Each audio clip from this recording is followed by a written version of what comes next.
I get this question a lot. Melissa, is office hours or planning for peace, is it like recorded so that I could just listen to it again later? And here's the answer. No, it's not. And this is why. I really want that to be a safe space. I want that to be a space where you are free to say the things you need to say. You are free to be frustrated with your life, frustrated with your kids, frustrated with your partner, and let us help you pull it all back together and build it back up again. Because you can't do that if you're worried about somebody listening to it again later. So the answer is no. We don't record our live things anymore. Just for that, we really want to protect you. Welcome to our podcast, and I am so excited that I have Miss Deborah with us today. Really dive into the content for class 3, the child at 9. And again, our podcast is in 2 parts. So we'll have this first part where we'll talk, fairly surface about class 3, which is definitely enough to get you started. But if you want the deep stuff, you want to stick with us for our Patreon content and grab us over there. So first, let's introduce Miss Deborah. So thank you so much for joining me today, Deborah. I know you're in France right now, which is so awesome, but that's not where you normally live. You normally live in Florida, right? True. Yes. But I was born in Minnesota, and that's where I raised my first 2 children many, many years ago. And I was introduced to Waldorf when they were young because I was looking for a school for my son. At that time, it was 1991. And I found a Waldorf school there and fell in love immediately with the beauty, with the goodness, with the striving for truth, but also for compassion and community. And so I really enjoy that part of Waldorf. So did So you go to Minnesota? Did you take your son to Minnesota school yeah, or? the Minnesota Waldorf School. Oh, very Yes. cool. Very Yes. So that's where I started. And then I soon realized that something was stirring inside my soul, that I wanted to be more than just a parent at the Waldorf school. And I did homeschool my middle, which is now my middle daughter, in Waldorf as well. But I became a teacher, and I started in early childhood because I think that's where my children were, and I was familiar with that, and I was comfortable with that. common. And Often we gravitate toward that space first, right? we do. We grow up with our children in some ways. I agree. Yes. Yes. So I was introduced to Waldorf and the pedagogy of Waldorf more deeply, and took my teacher training and raised my children through Waldorf, and ended up out on the East Coast so my daughter could go to a school out there, a high school out there. And then I had another child 17 years later, and she brought us to Florida.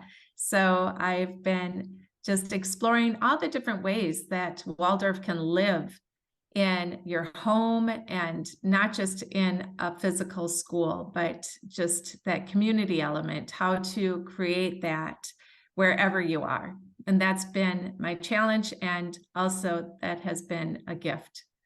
Absolutely. And it is definitely a challenge and a gift because, like, from my perspective where I am, I've spent the last 20 years creating co-ops and trying to keep people together so that we have that community. Because when I started, I was in Idaho, there was no Waldorf school. There was no Right. Waldorf school anywhere.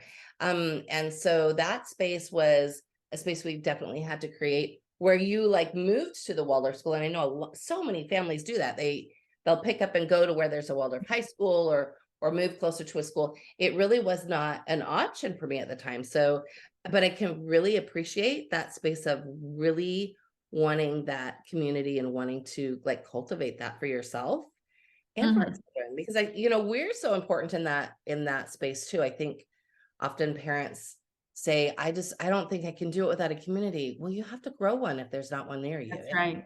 And it's actually like, while keeping a community going can be hard, starting one is often not hard. You can really find one other mom, 2 other moms, and then that's where it begins. It really, so many Waldorf schools, I mean, most of them started from 1 or 2 parents that really got together and then started gathering more and more people. So that's really the way beautiful communities get started. Don't you do some other things though too? I know you're in the CBD business now, and I have really appreciated your CBD with the purity content. It's really great stuff. It's really great Yes. stuff. So at one point in my life, probably 4 years ago, my father had died, and I just was reflecting on everything deeply. You know how profound those moments in our biography can So be. stories. And I wanted to connect with my two adult children more. I lived in a different state, and I just wanted to connect with them. So I connected with my daughter by getting on the keto diet and lost 25 pounds. And so she and I had that closeness. We talked more about it. And then with my son, we created a CBD business at our farm in Wisconsin because I have a farm. I have some land up there. It's the All in All Ranch. And that was something that we do together now.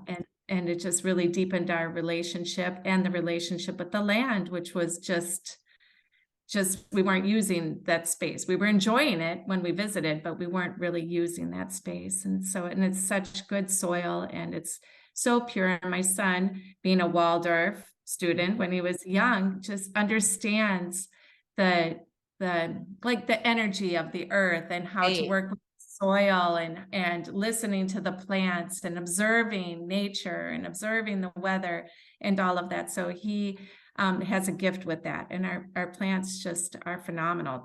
They're amazing. That's beautiful. So does he live there in Wisconsin and take care of your things on that space? He goes up there. He's not far from the actual farm. That's Yes. lovely. That is really lovely. That makes it a family space, when you're Yes. bringing all of those pieces together. So that's lovely. I am so glad that we have you with us today because you are a wealth of knowledge in so many ways. But let's dive in. Let's dive into this space. So who is ready for class 3? Well, so the way that Waldorf works is that this content of each grade is specifically designed for the children that are at that age. So it's developmental, and it's very important that the children receive it when the time is right, because Right. then they're ripe for it, then they're ready for it, then it resonates within their soul, within their being. So it's not And just it's not just stories, right? It's not just content. It's stories. No, actually stuff that feeds their soul. feeds their soul. So for third grade in particular, it's a time when the children step out that door of their home, that space that they've been familiar with, into this world, and they become aware of everything that's around them in a new way. They have a new sense of awareness, and they learn to do more things for themselves.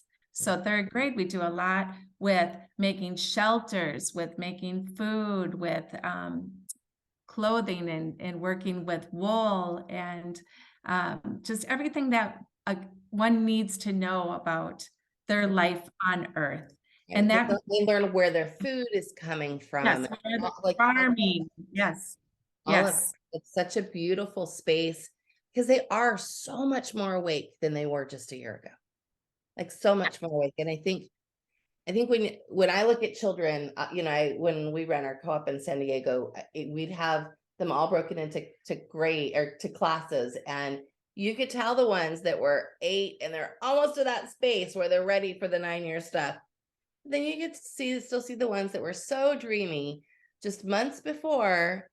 They're just those that are just not ready. So if we have a parent that has a child that is 8 going on 9, what would you say if they're still in that really dreamy space? Would you say, let's get started anyway? No, Or I would would, you have yeah. them wait a little bit? Maybe often I'll tell parents, you can look at the curriculum and you could move the math blocks before some of that story content. You could move some farming stuff before that like the Old Testament story content. Move those blocks around until you start to see them be ready. Right. Well, it's like stepping stones too. So the second grade curriculum really meets that child of 8 years old. And they need to have that experience in the world around them that reflects what's happening within them. So with the second grade, they're really oscillating between the fables and the saints, and without that experience, without exercising that part of themselves and moving right into that next level, they're missing out on something. They're missing out on something wonderful. They're missing out on understanding themselves better and understanding their world better. I agree so much. We don't, I often parents come to me and ask me, what can I skip? And I go, nothing. Let's see. What do you know? Like, where can we shave? But there are certain pieces we really want to make sure that they get. What about the parent that comes and maybe they're a fourth grade parent?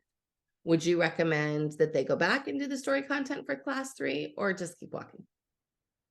Well, okay. So here's the beautiful thing about class 3. So you have farming, you have a lot of things that you can do all the way through. You can bring your first grade child to Right. the and get their hands dirty, and just through their experience, they're learning about it. Fourth grade, that's just totally fine. There are so many wonderful things about third grade that can sort of continue as they get older. I personally would look at the child to see developmentally where they are at, because some children, they're just still young, and why do we want to push them? Maybe we don't know. We don't really know what their journey is always. We just have to trust ourselves in our decision making and discernment, and then just look. There are physical things we can look at to see if a child is ready for their particular grade. There's a zone with the children that, like, well, maybe they fall in that gray range, where maybe they should just have another year or just wait a little bit. Absolutely. Absolutely. And I think if I could impart anything to parents, it is don't be afraid to just say, you know what, maybe we stepped too fast. Let's back up. Or maybe we still need to be in this space. Let's hang on to it a little bit longer. Because, at home, and it's different than in the classroom, but at home, we have the opportunity to do that. We have the Yes, opportunity to say, hey, I could put the brakes on this a little bit. And yes, I think, we get so wrapped up in what our society thinks about, oh no, you're holding your child back. No, we're not holding them back. We're actually like keeping them where they need to be for a little bit longer, and then walking with them. And I think that we get so hung up on it as a society. It just cracks me up. And it cracks me up, I think, because as adults, I don't go, hey, Deborah, what reading level are you at? right. Like, right? Like we don't have those conversations as adults. We don't ask each other how far we went in math. That's Mhm. not so I think we have to really, and a lot of it I know comes from my 20 plus years of homeschooling, of me being like, I just don't care. What I care about is that relationship with the child, their Yes, relationship with the content, and them being whole humans as we walk forward. yes, Me not yes, pushing or holding back, but being able to say, oh, well, gosh, a month ago when I was planning this, I thought we needed to stay here, but now I'm seeing all these other things develop. So I'm going to take today and I'm going to plan out that next block so that we can walk forward. That's just part of this journey of like really being able to be flexible with our children. And, I know it's a little bit different when they're in the classroom or even at seasons of 7 where, we have to teach to the capacities of the entire class. But what's interesting about that too is they often will like come along with everybody else. Don't you think? yes, Like they'll yes. they'll they'll become part of that group, and when they become part of the group, it just pulls their little spirits right along with them. That's right. Yes. Good, very good.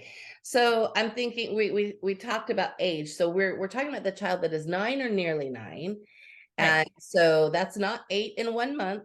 That's not even 8 in 4 months. It's like 9 or nearly 9. So I like our cutoff is usually like March 31, which I know is early for a lot of people, but I've never in the 15 plus years that I have been coaching families, I have never had somebody come back to me and say, I'm so sorry I waited. Never. Right, I right, have had people come to me and say, I wish I had listened to you. I wish right. I wish I had listened to you instead of listening to my mother-in-law or society. I wish because they'll message me and the content will feel off and I'll say, well, are we properly placed? Oh, remember we had this talk 3 months ago and you said you were going to go ahead anyway. And I recommended that you step back. So maybe it's okay to step back and, really just sort of look at who your child is and where they are developmentally. And that's like such a spiritual path as a parent. We really have to look at ourselves, Yes, right? that's right. And why are we in a hurry? Like why? What is the purpose? What are we hoping to achieve? Is it competition? Is it, to fulfill some sense of like accomplishment or achievement in your parenting? Like, I don't know.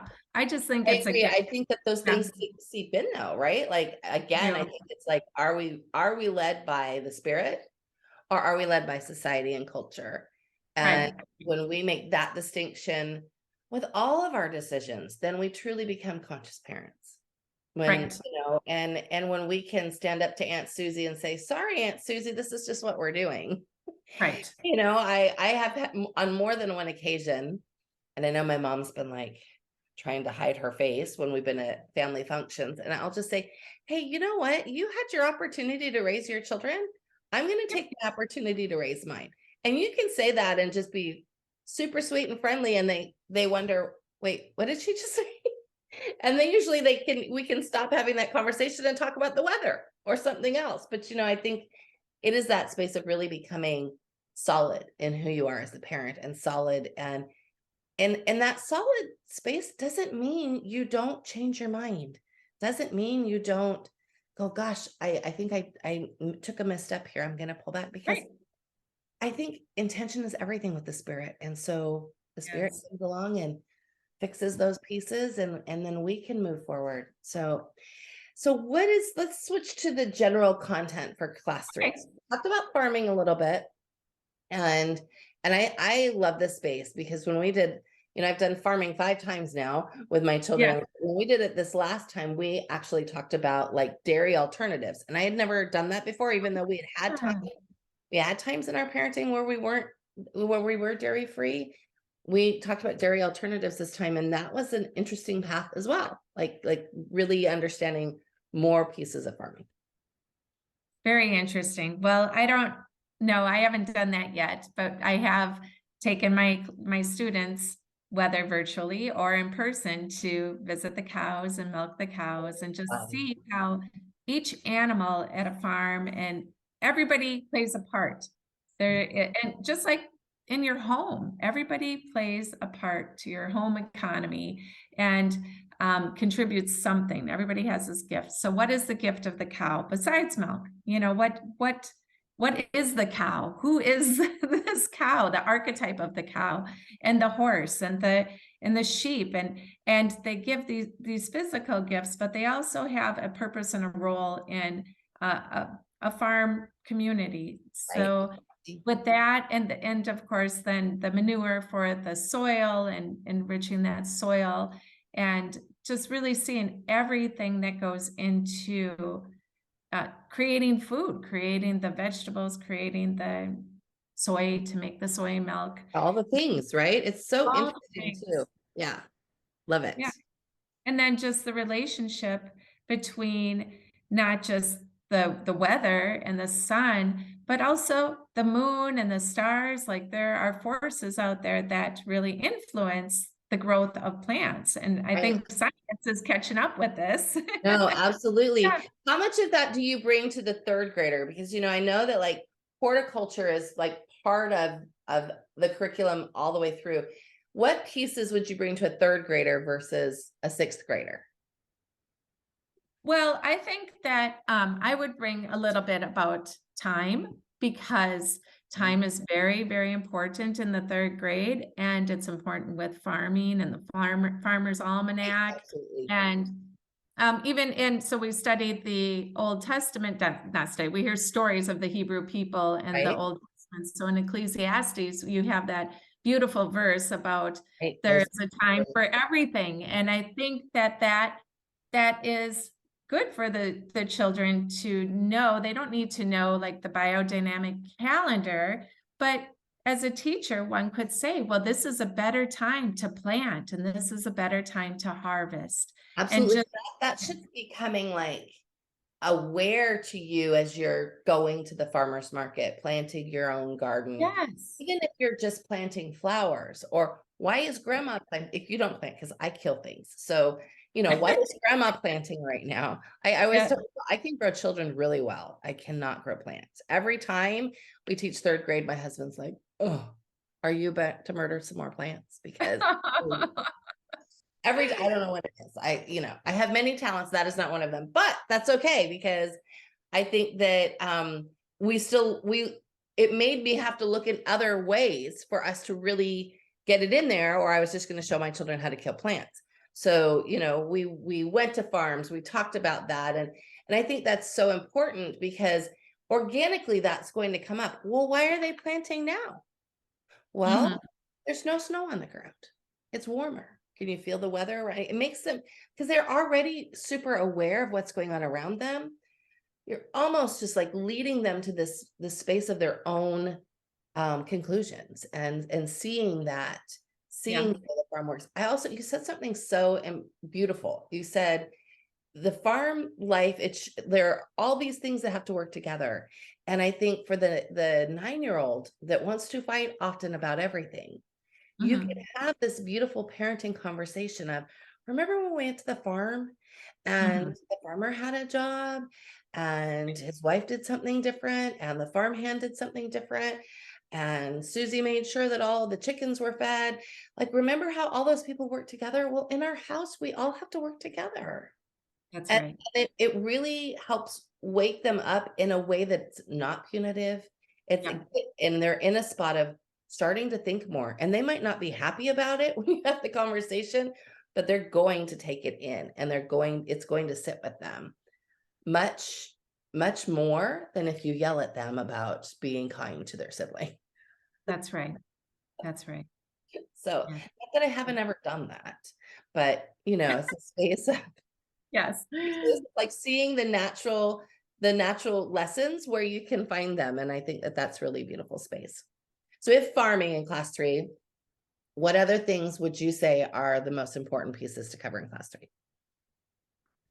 Well, so I think shelters, building shelters and having the shelter block is very important in class 3.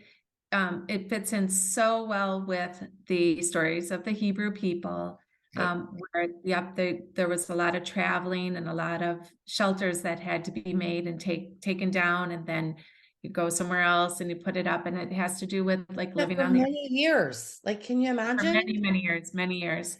So that is, I think that one's really a great one. The kids in third grade really, really love that. And it can be more than just, it's forts. Like they love to make forts. It's such a great thing for third graders to do. And just like you said, if you don't make a sound structure, it's going to fall down. You're not going to stay dry when it rains. And so they really have to think in a way that maybe they haven't thought about before, Absolutely. their relationship with the elements in their world. Absolutely. We built a sukkah one year. Yeah. We built it and our driveway had just a slight slant. And we were in San Diego and we built it and it was beautiful. And we had eaten out there and we were doing school out there. And then there was a storm and Yeah. it gave us this opportunity to ask ourselves, hey, what did we do wrong in building it? Like, what could we have done different Right. to help it stand? Of course it was just 2x4s, but still, like, what could we have done different? So it's not like San Diego's tornado weather. What could we have done different that would have helped it not fall in the wind? And so you're right, it gives you this opportunity to really sort of look at, all right, well, what would happen if our house was built that way? What would happen? How do we build a sound structure? Because one of the things that I know Steiner says is like he wants children of this age to truly understand how a house is built, like what goes into it, Right. into building it, what goes into like how does the light turn on? like this piece of, because they're so inquisitive, we want to get them interested in things that are appropriate versus things that are not. So, we had a great conversation yesterday, and my daughter's about to be 12, but she's like, I know we talked about the poles taking the electricity to the house. She said, but there's no poles because, so many communities now have Right. buried poles. So we had to have this conversation about, well, now it's not so much about the poles. Everything is buried, and everything is under there. Everything is underground. Like, you've got, of course, your water has always been underground, but your cable is underground now. Your electricity Right. is underground. All of those pieces are totally underground now. And, we really have to look at, like, how are things different. That was a big conversation, but I think it's so fun for them to really understand what happens when you flush the toilet. Like, Right. Where does it go? It where just does it doesn't go? Where disappear. does it come from? How does the water get Yes. into your house? So you take Yes. a trip to the water treatment plant, or to the water tower where your community gets water. So I think it's fun to sort of open those capacities with them.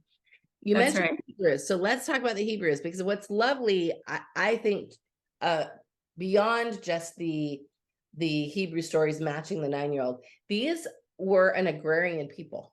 These were Yeah. farming people. Yeah. So many of their festivals have something to do with the farming year. And so you can really look at it from, that perspective when you're bringing these stories, because they were really all dependent on what they grew. So talk about Yes. that. So it just reminds me, going back to this measuring of time. So third grade does a lot with measuring. So you could look at the rhythm of the year as a measurement through the festivals. Like, that's measuring the year from festival to festival, because we have our units of measurement that we all agree on. And the third grade students do learn about that, of course, but we start with things like measuring. I use the smile. They would measure their smile with a string. And how many smiles does it take from your desk to the door, your bed to the door? And then they measure it with from the string that they created from their own smile. So I think with the Hebrew people, a lot of that is a lot was calculating in that way too. Um, so it all fits together. It's so beautiful. Oh, like the cubits and the Noah's Ark, measuring that, and what It's is a so cubit? fun. I love measuring the arc. I'm like, woohoo, I got third grade again. We're gonna go measure the arc. And my kids are like, Yes, lady is so walk it out. I love it. We've measured the arc in parks. We measured the arc in Yes, snow. We've measured the arc on the beach. It is just such a fun space to really, because they really don't. I don't think when you're discussing like the size in cubits, they're like, oh yeah, right, whatever, mom. But once you measure it, it becomes yes. a completely different thing. We made this stick that was like 3 cubits long, so it made it a little bit easier to measure the arc. Okay. But yeah, it's a lot of fun, and it gets them really into the space as a living lesson. Then you're having this discussion about, well, how do you put all the animals of the world? Well, then you have the discussion about, like, okay, wait, well, it's not all the species of cats. It was probably just one species of cat. It was Right. probably just one species of dog. So then you're having this deeper, I find it more of a scientific conversation that's Mhm. just perfect for the 9-year-old. It's just Right. enough science. So when people say to me, so where do you have science in the class 3 curriculum? I go, oh, well, in the Old Testament. And they go, what? Like, they don't like, they can't like connect those dots until I explain, well, we're having a conversation about genus and phylum and, family names and those kinds of things, because you have to, in order to understand what actually was in the ark. Right. Yes. What would you say, just lightly, because we're going to talk more about this in our other section, what would you say just lightly for the parent who says, I can't bring the Old Testament to my child? Well, I think that is a good question for a parent to explore. Like, what is it inside oneself? Where is that resistance? And in Waldorf education, we have all the stories. And I've had parents ask me, well, do you teach Norse myths as if they're real? That's fourth grade. Yes, I do. I teach it all. I teach it all with All part of this. our human memory. Right. It's all a part of our human biography, our evolution of humanity. And there is truth in all of these stories. So we get hung up on what we've been told. It's kind of the same thing like what we were talking about earlier. And I would just, if I were a parent that had those questions, I would explore inwardly, where are my hangups, and seek the value in what's being brought. Like, go beyond Mhm. your whatever you think are your connotations of what this or that means, and try and find the value in everything. I agree, because it's not a religion lesson. It's a lesson about the people and their stories. And so, I find I often will talk to people about, like, the first time I taught them, I was a practicing pagan, and just said, all right, I'm going to trust Steiner. I walked forward anyway. Right. Right. I think it's the space of, like, do you trust the curriculum, and can you just walk forward, and just, if you've had a bad experience with them, just treat them as stories. And you're not telling every single story in Right. the Old Testament. You're going to pick certain ones. I really like Jacob Straight's books, because they Yeah, lay out some beautiful, plus he's an amazing storyteller. absolutely. So, or pick a children's Bible, something that is going to be on their developmental level, and Right. try to separate yourself and just see them as stories. I think that's such an easier way to go about it. So, any other thoughts as we close up the section and go on to our deeper section? Well, I just wanted to say one more thing about that with the Old Testament stories. So we start with the creation, which is just so beautiful. And it's a great way to begin the year, just delving into the colors of creation and the days and all of that. But the reason why the Old Testament stories are so perfect for the third grade child, is the 9-year-old child, is that there, after creation, there is that fall from paradise. So it's a fall from this oneness, with Adam and Eve and in the Garden of Eden. And so they then become aware of so much more. They've eaten from the tree of knowledge of good and evil. And that's exactly where the 9-year-old child is at. Absolutely.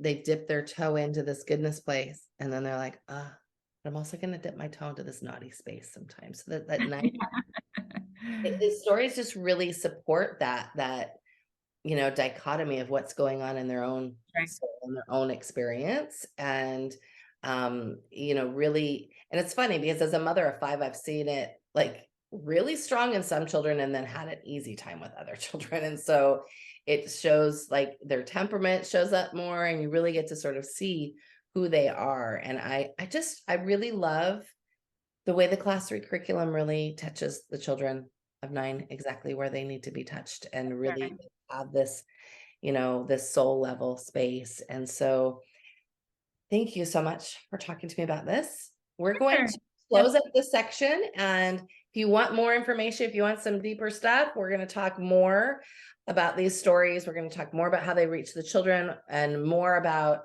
our own personal experiences in our Patreon version. So please join us over there. And we are so excited that you came today, and we will see you in the next podcast. Thank you so much for joining us. And thank you, Deborah, so much for joining us. What is our Thinking, Feeling, Willing program? It is your roadmap to a successful Waldorf homeschool journey. Gain the confidence you need to be the teacher your child wants and transform your homeschool experience.